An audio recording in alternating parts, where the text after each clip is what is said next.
Oh, look at that. Hello. Welcome to Moses and Friends. People are on. Let's do this. Okay, I'm your host, Moses Storm. Welcome to the show, guys. We are live on Twitch, YouTube Live, and Facebook, which apparently is still a thing. Welcome to your data harvesting session. If you haven't been here before, this is the show where we take all of our favorite people from the Conan show and we put them up live. Maybe they're just friends of the Conan World or podcast, and we get to talk to them. We have some great friends on the show tonight. We have, him from Designated Survivor, all seasons on Netflix, NBC's Sunnyside, which I hear is great. Harold and Kumar go to White Castle. He also briefly worked in the Obama administration. Only guest to have a real job, Penn, is on. But first, I'm going to talk to my very funny friend who has a special out on Netflix right now. Recorded right before the shutdown. It's called 3 in the Morning. Sam J is here. Before we get to Sam J, real quick, I want to talk to you guys because you are honestly the first people I have talked to today. We're live in the chat if you guys have any questions for me. Bazinga seems to be the hottest comment. This all seems like TBS bots that are trying to push a syndication. I want to talk to you guys about, I guess drive-in movies. So there's been a big push for comedians to perform at drive-in movie theaters and get honked at. We talked about that a couple weeks back. A lot of people are going to drive-in movies. I want to hear your experience. So put this in the chat. What are you going through? Are you actually able to enjoy the movie, and what are you seeing at this time? Because I've only been to one drive-in movie theater, and this was on a date. This is the year that whatever year Shutter Island came out, and I thought it would be like a hot date, right? To take a girl to a drive-in movie theater. But this is obviously before the shutdown, so time had forgotten about drive-in movie theaters. So what I showed up to was an abandoned wasteland. There was not only no one there, but there was a number of cats, and I want to say a number without exaggerating, but let's just say 9,000 stray cats that were, there's no light way to put this, assaulting each other, physically assaulting each other, and they screamed through the entire movie, and there's just like scraps of food around. And the girl I was with, Katie, hi. Oh, she's not watching? Okay. Was like, maybe we should just like get some food because cats had screamed us out of the movie. But I hear they've gotten better. So who's been to a drive-in movie theater? Drive-ins are coming back, says Shannon. Yeah, okay. So like, what's the experience like now? They cleaned up their act because so also like all these old movies are being released. So here's a real thing. My producer sent me this of the movies these are the top grossing movies of the summer of 2020, just because this is like the year that we're in. A little bit of a flash from the past. We have Back to the Future, Jurassic Park, Grease, and The Goonies. So these movies are back. Now I want to know, okay, what is your drive-in movie experience like? What's the experience like for you? Also, do these movies that are being re-released in 2020 with 2020 vision, do they hold up? What's going on? What are some of the movies that maybe don't hold up? So anything is better than nothing. I mean, that's why we're technically doing this show. We are live on Twitch as well. We're on hello YouTube people, hello Twitch people over there. A lot of people are not familiar with Twitch. I found that out the hard way. Twitch it's worse than TikTok, better than Quibi is the best I can explain it. And we're having a great time on here. TikTok is getting banned. Has anyone gotten banned from TikTok yet? I don't think. Yeah. Okay. What are we saying? No, I don't think the TikTok ban will actually work. Well, because it's like teens that are running it, right? It's like a teen app. At least all the people I cruise around and watch, it's teens. And like, honestly, good luck banning a teen app because it's like so teens run it. So, yeah. Well, okay. So like, yeah, I think teens are going to find a way around the ban for one. Like, let's not forget, like a teen hacked all of verified Twitter. Bill Gates, Joe Biden got to find out he had a Twitter account. And Elon Musk also got hacked as well, which, I think that's what tipped everything off. Twitter officials knew that Elon Musk got hacked because he started tweeting things that were like vaguely empathetic towards human beings. They're like, whoa, something's wrong. This is severely off-brand for Elon Musk. Yeah, no, I did see the tweet. Yeah, Jonathan. So Elon Musk, he tweeted, another government stimulus package is not in the best interest of the people. So we shouldn't give people more money, even though we're forbidding them to work, which I could not agree with more. Honestly, that's been my biggest problem with this whole pandemic is I've had just too much money. What am I going to do with it? Right now, you can't really see, but I'm sitting in a Scrooge McDuck pile of coins right now. Too much money. I mean, honestly, it's just like, yeah, yes, billionaires are out of touch. Well, here's the thing. It's like Joe Biden, yeah, he found out he had a Twitter. Well, like the thing with Elon Musk is like, yes, he is a smart person and, makes a great car. But like, honestly, most geniuses that are like tortured geniuses torture themselves and not us with these awful, awful tweets. Yeah. Welcome to the world of welfare. Thank you, Toaster. Appreciate it. What do we got? There's almost 2 going on. Absolutely agree. Yeah. Yes. Everything that Elon Musk has ever said, including endorsing someone that's clearly going through a mental collapse, David Muir, I definitely solid agree with that. Yeah. Okay. All right, so let's get back to movies. What are we talking about with movies? What have you seen in a movie theater that's actually held up, or maybe going to a drive-in? What have we seen? And I'm going to ask you guys a question too. If you're in the chat, Octopus, what have you seen? Okay. So what's a movie that maybe doesn't hold up? I've been seeing some things that maybe in the 2020 eyes would not work. Well, I recently rewatched because I have the time and big Joanna Man fan. Don't imagine that going over well at the drive-in movie theater. And he says, The Abyss holds up. I haven't seen this. What is The Abyss? Sirius. I'm guessing by Sirius this is a dad. Only dads listen to Sirius XM, which is honestly dads. Great way to ban TikTok. You build a dad wall, that's the only way you're ever going to ban TikTok.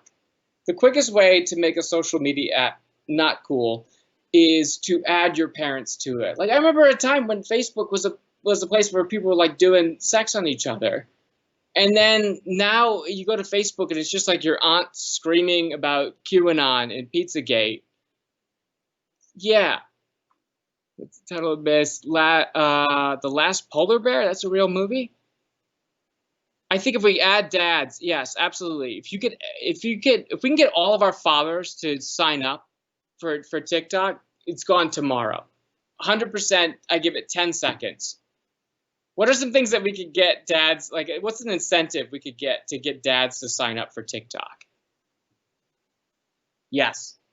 I think, we make a package for dads. Like we say, first we lure them in with videos of like minor car problems. And we're like, what's this thing that could fix? Like, it's actually the battery, not the alternator. And then we give them like a nice package. Yeah. What's some stuff that dads like? Okay. So for dads, we give them like, to get them to sign up for TikTok, we give them like those like, what are those like holsters for the cell phones, transition lenses. And those jeans that they only sell at Costco. And like, who's buying those? Dads are. We get a bunch of dads on TikTok. We make a dad wall. The Exorcist doesn't hold up? How does that not hold up, Thunder? TikTok package. Conan TikTok. Now deleted tomorrow. Let's get Conan on TikTok. Yeah, I don't think that would go too well. Yeah, dad sneakers for sure. We get some New Balance, the chunkiest New Balances you've ever seen. They weigh 6 pounds out of the box. My dad is Conan, but he refuses to claim me as his child, Adam. But, thank you for bringing that up. We're just trying to start a show here. Yeah, not sure what Team Coco fan is. Personally, car repair, home repair. Yeah, we get some Home Depot people in there to get dads on TikTok. It's just like Home Depot people. Every time you're in there, the employees just run away from you. I feel like that'd be good. How do you feel about Starship Troopers? I don't think the movie holds up. I think it's a good drive-in movie because it doesn't, it's not great special effects, but that's like part of the fun. You could talk with your date that's about to leave you. But I don't think there's anything that's like overtly wrong. Like She's the Man. Recently watched that and found out I have a very big and feminine face. So I look essentially like Amanda Bynes in a wig, which I have no problem with. Jay Leno Jin saves the wall. Yeah, does Jay Leno have a TikTok? I would love to see that. Okay. What are some last movies? Last movies that don't hold up you've seen recently because you're in quarantine. Maybe you're going to it. Let's get them out. Been completely ignoring Twitch because it's an irrelevant app. Let's see. Swamp Raiders, is that a movie? Giant magnets. Oh, giant magnets for dad. Got it. Swamp Raiders. These are all dad things. Breakfast Club. Yeah. What's the deal with Breakfast Club? Doesn't hold up. A little creepy in the light of day. Weather reports. This is great. There's almost too many good. Gone with the Wind. Oof. That does not hold up. That whole era, even like the Shirley Temple era, does not hold up. It's just so creepy watching it with like there's just like a child in boomers around these grown men. Armageddon doesn't hold up. All these movies hold up. I disagree with. Maximum Override does not hold up. These are some deep cuts. I don't think was Maximum Override a blockbuster hit. Spaceballs. Why don't these movies hold up? If Spaceballs doesn't hold up, why? It's just like corny jokes. You photobomb Conan selfie, my subscribers. Yeah, that's nice. Okay, I want to bring my first guest in because let's get down here. This is great. So my first guest, couldn't be happy to have her here. She has a special out on Netflix that was actually recorded right before the lockdown, like the perfect time, right before the lockdown, so you don't have to do like all the COVID material that everyone's gonna have to do. And yeah, I watched it last night. It's incredible. It's really great. It's out on Netflix right now. It's called 3 in the Morning. Let's welcome Sam J into the room. Let's continue this. So let's welcome Sam J. Sam, do we have you? I'm good. How are you, Moses? You look cute. Thank you. Thank you so much. I'm wearing about 4 hours worth of makeup right now. That face did look beat. It did. It did. I've been taking a hit. You look great. You look like you just cyberbullied some 12-year-olds on Call of Duty Modern Warfare. That's what I'm about. This is very fitting for Twitch. This is the look. I didn't know how weak my sauce was until I've had to follow you on stage. Oh, boo, that's so cute of you. Yeah, like I've lied to hosts before and be like, oh, I have a thing just so I didn't have to follow you. Because like once you get up there, it's impossible to go up there with my bullshit. Like, I grew up pretty poor, guys. Because you do a really great thing where you are very present. You talk to the crowd in the moment. How much of that carried over to the special, which is something that's like this big thing in your mind? We're like, this is taped forever. I really feel like it still carried over. Like I just really still tried to stay in the moment. I think a person that really helped me with that, like randomly, is Bill Burr. I had called him like maybe 4 days before, kind of freaking out. You know what I mean? Yeah. Like on some real like nerd freaking out stuff. And I was like, can I send you like the whole thing? And can you just like listen to it and like tell me if it's terrible? And he was like, I don't need to do that. You know what I mean? Like he was just like kind of on some chill out. And he said to me, the thing that he said that stuck with me was, he said, all you're doing is marking where your set is at this moment in time. That's a really great way to think about it. He was like, you're gonna feel like you missed things. You're gonna watch it and feel like, oh, I should have said that, or I flubbed this line. He's like, it's just impossible not to do that kind of stuff.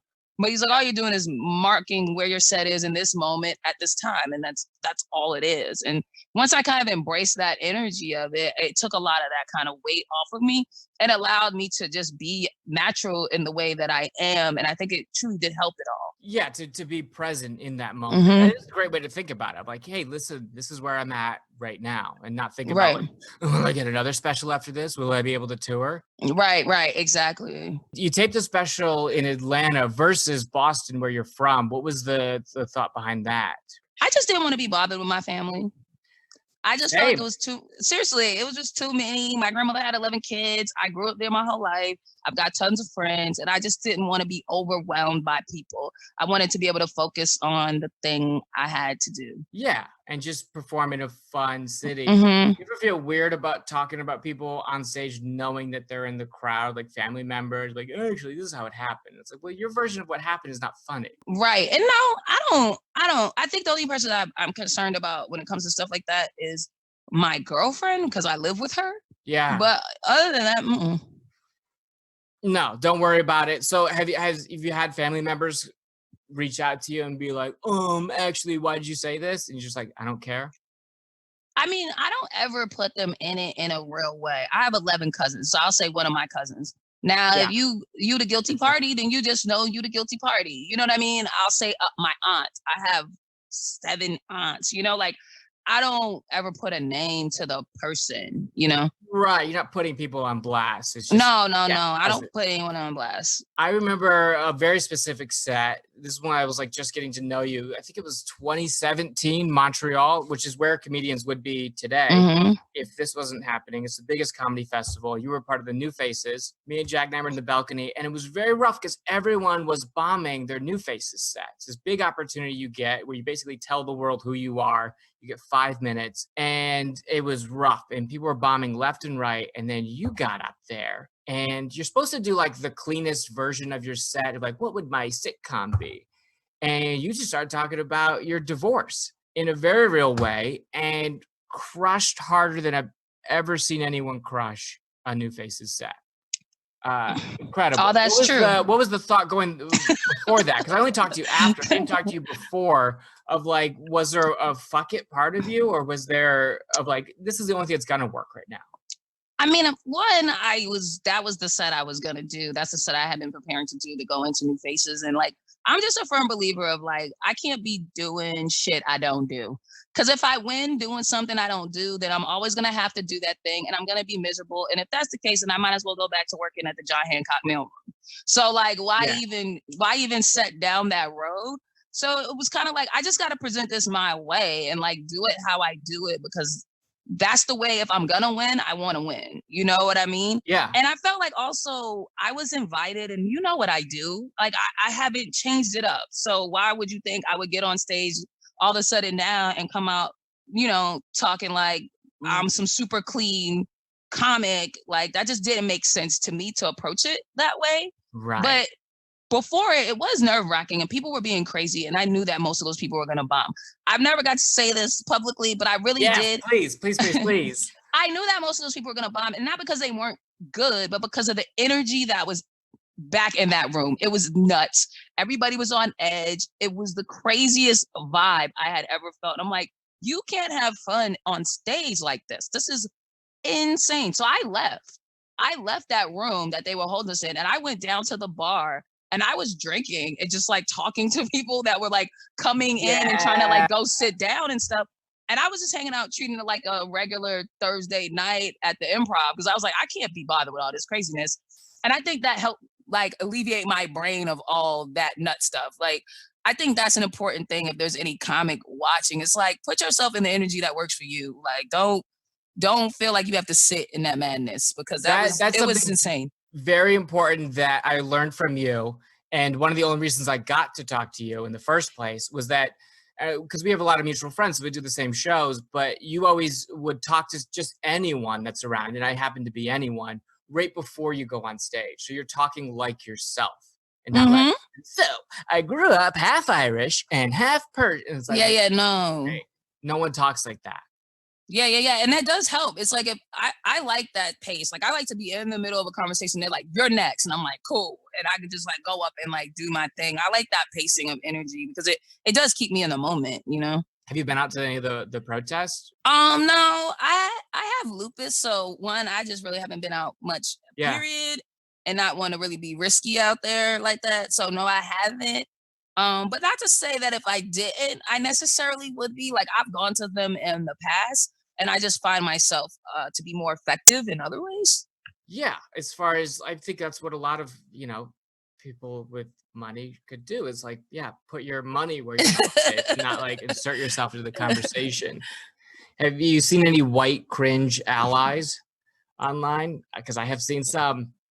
I mean, online is just all cringe, everything. Yeah. You know what I mean? Like the whole thing is just like, ugh. Like no one's asking for that. No one's asking that you step down.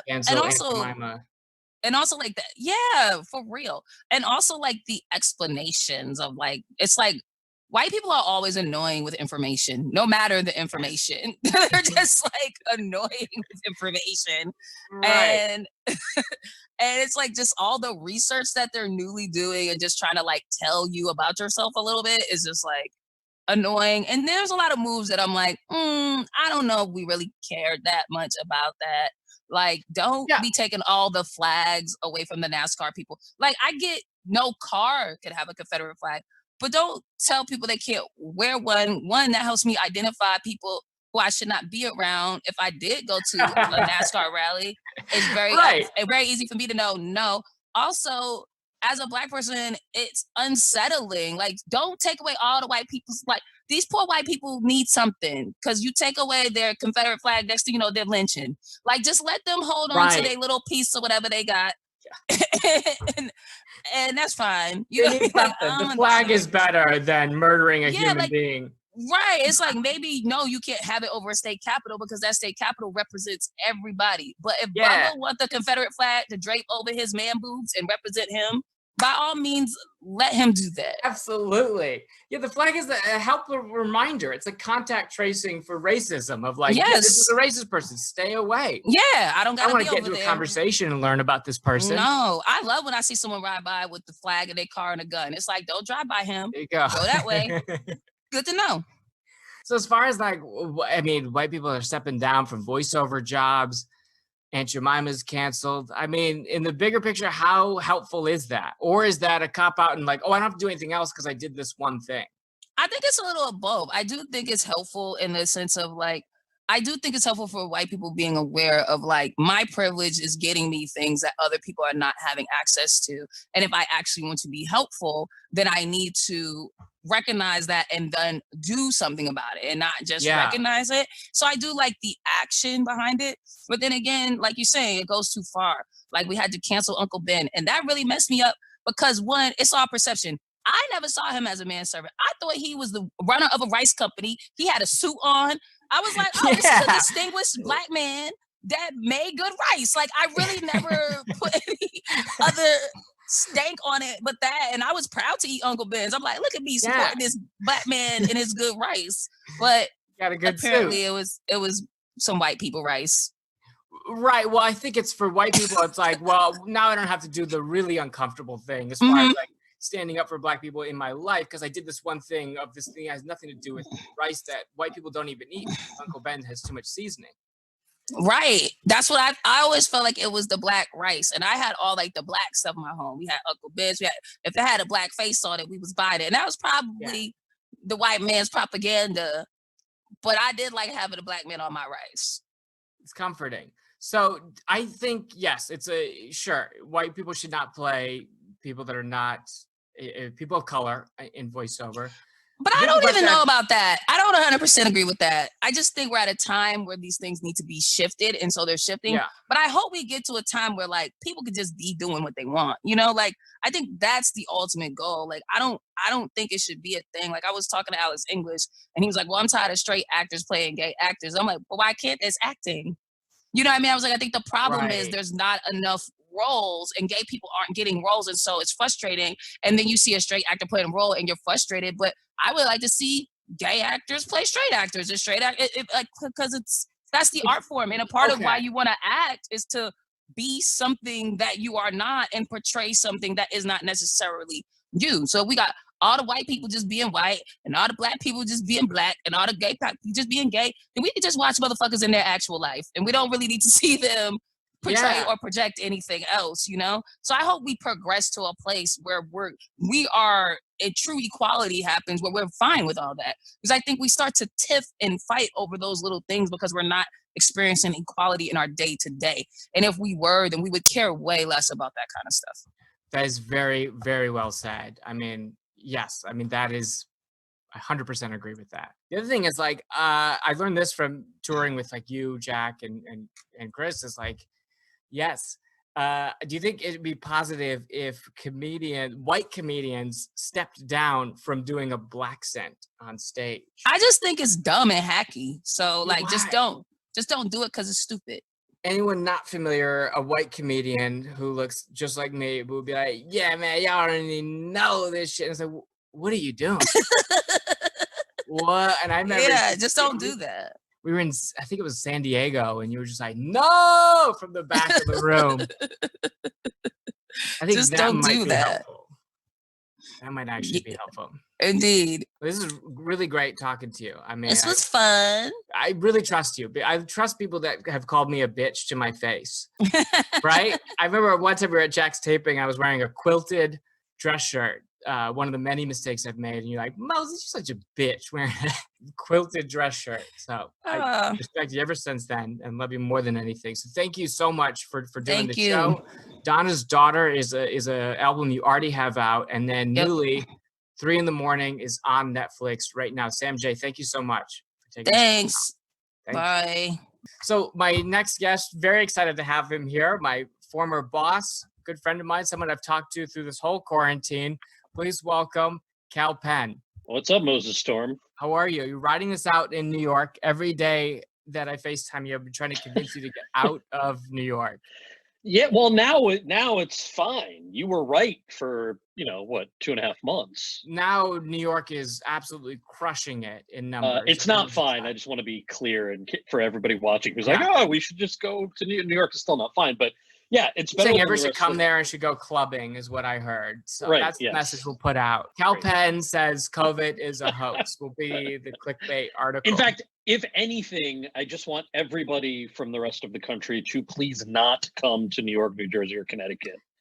Please don't come here. We worked very hard without you to get this down. You went and fucked up your own states, and now that's on you.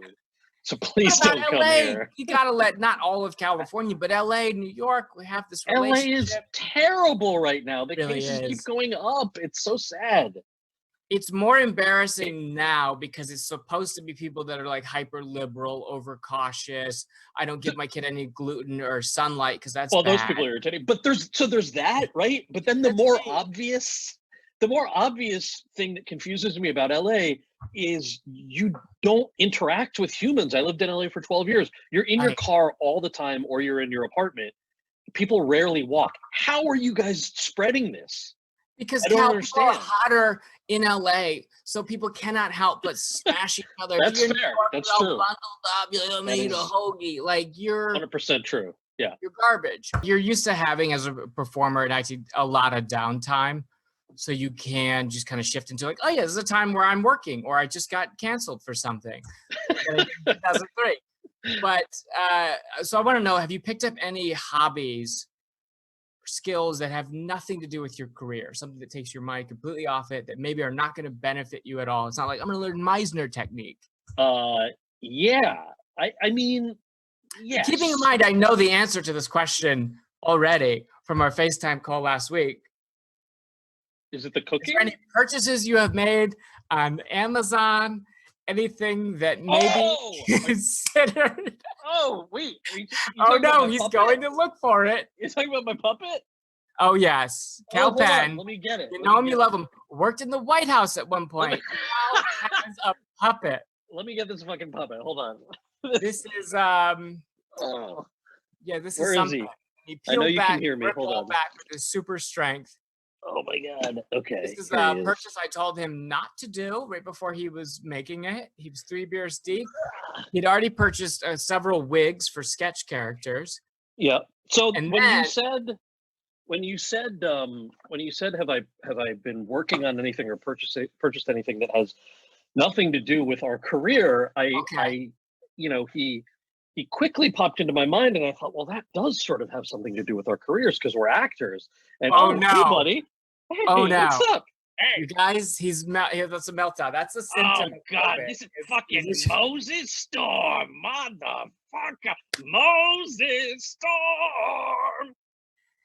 I mean, it's a pretty solid character. Just for the record, you are the only person, friend or otherwise, who is remotely amused by. That's not true. Sloss was very amused by him. Daniel Sloss was also amused. Because a puppet is such a big commitment. Like if Jeff Dunham ran for office, right? It would still be like, oh, the puppet guy. Yeah. It's such a clear shift. Cal Penn, oh, the puppet guy. Yeah. Forget everything you've done in your career. You're not the puppet guy. It's so that's maybe the when you're tell me if you're the same. I assume the answer is yes, but that cliche of I want to be an actor or comedian, or really insert any artist, versus I have to do this. Like there's a part of my brain and soul that needs to express myself this way or tell stories or whatever it is, that that's the one thing that I think not being able to do is where you end up buying a puppet on Amazon for $10, right? Because it's where am I getting that outlet? And this started that puppet's been super handy for a lot of my friends and cousins who have kids, where it's like, hey, story time. But then that shit gets old, right? And you're like, I have not. You're the uncle with the puppet? Yeah, which is in normal circumstances very creepy. Really just unfortunate and weird. So we're gonna put your GoFundMe up if you guys want to donate to Cal Penn. He's really having a full-on meltdown. Cal Penn, the puppet guy, and not the respected actor and former White House employee. And then I think just speaking about progressiveness.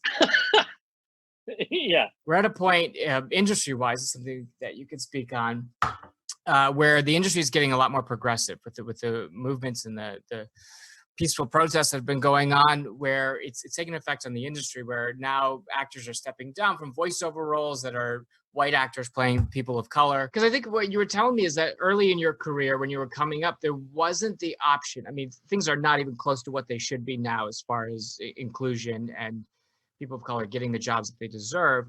But you didn't even have the discussion around the time that you were coming up. It was just like, here's this character. Do you want a career?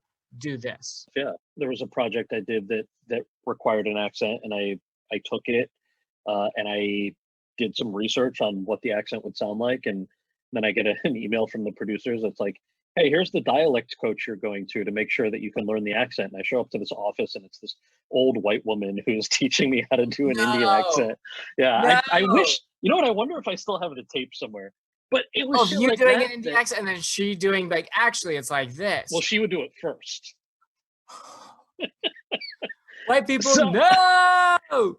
But at the time, the thing that's interesting now when I look at how people seem to be realizing that this is not a good idea, is that I was obviously very bothered by it at the time, but I also just felt exhausted by it. Where again, it's like, oh, I thought maybe I was going to a dialect coach the same way that you do in drama school, because you have a role coming up and maybe you mumble. Yeah. And I realized very quickly, I'm like, I don't have the luxury of you mumble, because they just want this accent the way that they want it. Right. So it's like, that's the constant thing that I think sometimes is missed in these conversations about identity, which is the bottom line is we all want really great storytelling. We want compelling storytelling. Network TV is very slow to catch up to this. A lot of the paid and streaming services, especially Netflix and Amazon, have been very forward thinking about diverse casting, and it's worked for them, I think, because audiences are sick of seeing the same cookie cutter type of shows. So that doesn't even necessarily mean diversity at face value, and hopefully it's not just diversity at face value. It's like characters that come from totally different walks of life interacting in ways that we haven't seen before, in brutally honest ways, ways that make the storytelling more interesting and more lively and just make us better. Like, what do you want out of TV? What do you want out of your experience? You want to feel something, you want to laugh, you want to, it's all of that I think is just better served when you have casting that reflects our experiences. Well, that's what I really got to see firsthand on the show that I worked on with you, your show, where it was like, okay, yeah, it's a diverse show. And outside of all the clickbait articles and like pitching the show, like it's the most diverse cast. It's immigrants with the exception of me, who looks like the son of Gavin Newsom. When you're on set, all those articles go away. And it just becomes those actors are just the best people for this job. Yeah. It has nothing to do with their background. I was born in Ethiopia. It's like, no, that's just a funny, good actor. And we should give more opportunities for those people to shine. If you do it right, I think that's what you end up with, right? If you, I have several friends who in the last couple of years have, you'll have like a passing comment from one of your white actor friends, like, I auditioned for that movie. I didn't get it because I'm white. I'm like, oh yeah, I can relate. But you still own everything? You still control all of everything? Right. Oh, yeah. Sorry. So my first reaction is I can relate from the last 15 years of my career. I get it. Like, yeah, no, that's not fair. Like, that means that like, I'm just gonna have to try harder. You're gonna have to try harder. Oh no, it's too far. You didn't work as hard as you didn't work as hard. You felt like. Let me have my dad call the studio. I don't like trying harder. So there's my father works at Raytheon. Yeah. There are some what do people in politics say? They have such fun and by fun I mean insufferable ways of describing things. Those are the industry's going through some growing pains. Like, no, the shit sucks for a lot of people. But that's part of I think what ultimately will make better art and storytelling for us. Yes, more people are represented. I want to play a game with you before we get out of here. Is that you get asked the same just from like doing press with you. How bad get asked the same hack questions over and over again. There's about 4 of them that you get asked over and over again. And I want to play a game with you called Hack Back, Clap Back, where first you'll give the hack answer that you have to give because you don't want to hurt that interviewer's feelings because obviously they wanted to be an actor, but now they're hosting this show. Right. And then you get the clap back. This is the real answer, no consequences. It's not directed to any person. If there's no consequence, you could say exactly what you felt in that moment. So first you give the PR answer and then you give the clap back. Okay. So your first hack back, clap back question is, okay, so Harold and Kumar, this is the guy, by the way. All right. I know that guy. So you played Harold Kumar. You're the White Castle. I gotta ask a question. Gotta ask legally. Are you high right now? I'm not. I gotta have a meeting. Okay, so that's the hack answer, and now you give the clap back question. I gotta ask you, Cal, are you high right now? Really high. Really, really, really high. I'm really high. I'm really fucking high, dude. Come on, bath salts, man. You gotta give me some money, man. Come on. Okay, so you've had quite the interesting career. I mean, Cal, you went from White Castle to the White House. What was that like? Yeah, Cal. Yeah, it was. It was such an honor. It was. I'm just so glad that I am fortunate enough to have the chance to do a lot of the things that I wanted to do. I'm having a hard time answering this, Moses, because that is how I feel. Let's get to it then. Let's get to it before you say another word. What is the clapback question? Cal, you went from the White House to the White Castle to the White House. What was that like? Yeah, that headline is not clever. It's not clever. It's I have a running tally with a couple of friends. I try to take a picture sometimes when I do interviews, the host you do it with will have the prompter pulled up. And I can see about 4 seconds before they introduce me. There's a thing that pops up. Caps? Is it all caps? Oh yeah, all caps. Our next guest went from the White Castle to the White House, and they always do the head bob when they go from one to the other. And I die a little bit inside, but it's also funny. Yeah, it's also funny because it's like, I mean, they're not doing art. There's no malice in there. Yeah. Cal, is Obama cool? Is he a cool guy? You see him, he's dropping mics. Is he a cool guy, Cal? He's this guy has severe scoliosis now. Yeah. Cal, I gotta ask you, is it about a cool? Okay, so now the clapback question is about a cool guy. Is he a guy you could smoke a doobie with? Huge dick, actually. No, he's not. He's not. But sometimes I say that just to watch people's faces fall. Right. And especially drunk women, which, obviously you're thinking, how often do you encounter drunk women? You live in Manhattan. It's Thursday through Sunday. It's constant. So, they're your door people. Yeah. But that's always a fun one because it comes from such a good place of like, oh, look at the shit we're dealing with now. Hey, you work for Obama. Like, tell me something good. And so when I just go dark with like, oh God, no, watching their faces fall is priceless. I pick back up. I pick it up before I move on. But huge dick, he's really into YouTube and cyberbullying. He's always got a fidget spinner on, he's always chugging a Monster Energy drink, and that's Obama's secret. Okay, Cal, last question for you. You're on House, right? And it's all these medical jargon.